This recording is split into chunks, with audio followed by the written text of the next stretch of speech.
Welcome to Casual Mondays. Today I want to tackle one of the most difficult parts of being in a client service business, and that thing is clients. Clients, you have given me a life beyond my wildest dreams. I've done the most amazing work.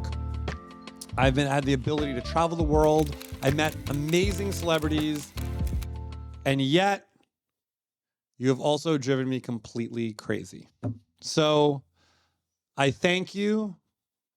But I also plead with you, please, just, I don't know. Sometimes it's like, I love that meme. I love that meme recently where it says, AI is not going to replace creatives because clients would then need to know what they want. I mean, okay, so the magic of what I do is I'm able to understand what you want, like what a client wants. Like that's where I excel. I have really strong intuition. I'm able to like have keen listening skills to kind of see beneath the conversation into not, I always say understanding what a client means, not what they're saying is a really important tool. That said, the ideal situation, which we all dream of as creative and creators, is here is the budget that is exactly what you need to do whatever you want to do. Here is the perfect budget to do whatever, and it's in your hands. Go. And just edit it and shoot it and send it back. And I'm so excited to see what it is. That is, I guess that's like kind of like a creative dream. Literal dream. I think that's actually like literally, I think that should be like a dream sequence in the life of a creative. The reality is a client has expectations, a client has an idea, a client expects something that most likely sometimes is unrealistic from a multitude of reasons, whether it's budget, whether it's timing, whether it's like, is it even good? So, what to do when you're in those situations. And I mean, I've talked about it before, the macro micro strategy, that when you're dealing with negotiating with a client on an idea, you can't just straight out say that sucks. Well, you can obviously say that sucks, but that might mean you have one less client. So what do? We try to understand take this idea that we don't think is going to be the most effective, AKA this idea that sucks, and hopefully contextualize and present back a better idea that satisfies the same challenges the client's trying to overcome.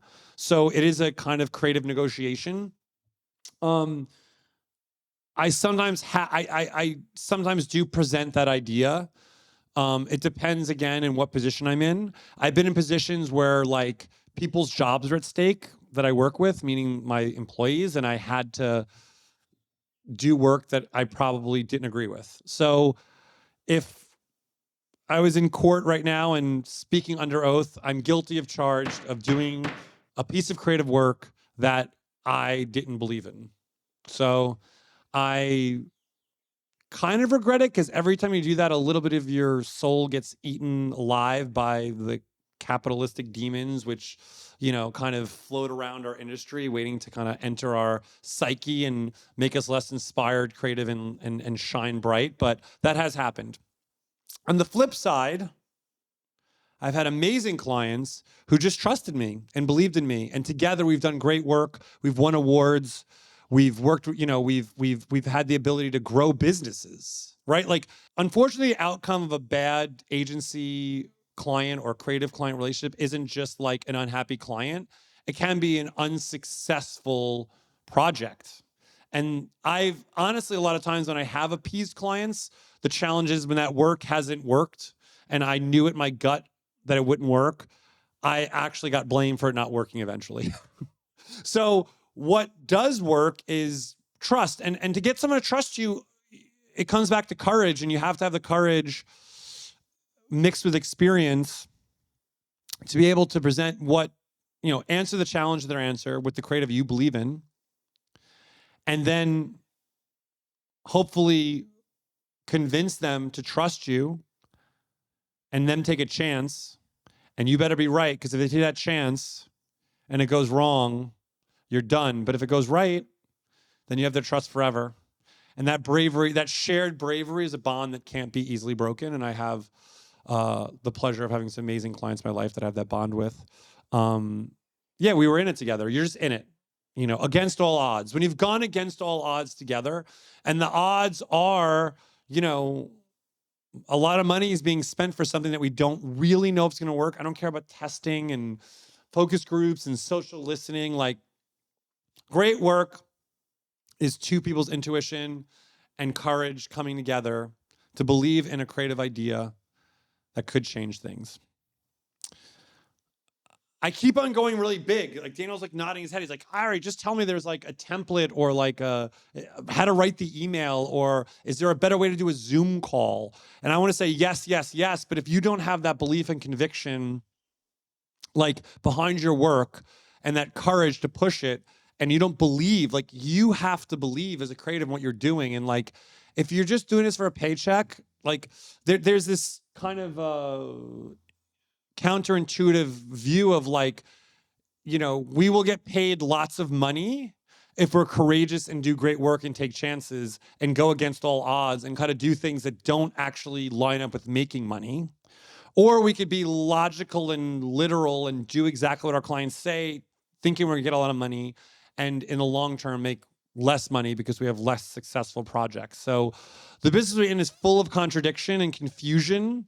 And the navigation is hopefully maybe, something you hear in this video, or something one of your friends tells you, or your peers, or, it comes in the, in that phone call. And I've had to make the phone call where, we fucked up, we made a mistake, and, how can we make it right? So those conversations, that's the road to success in our business. So the client creative relationship is a challenging one. And that relationship should be based on somehow challenging each other to do better work. We talked about this on other episode, like, what does your client want? Like, maybe your client just wants, like, shoot this, make this, do this. If you're that person to do it and you have the time, and, we talked about fun, fame, fortune, right? I don't know, maybe it's a fortune. You're making a fortune to follow really specific briefs to make something, and money does enable certain things if you have a bigger vision, but that's not the future of a great business, is just chasing fortune. We have to have some fun. We have to get fame, and famous work is built on courage. So courage and trust. So another heavy topic that I made. I think another simple topic that I made into a big, broad moment, but I hope it's helpful. Happy Monday. Have a good week, everybody.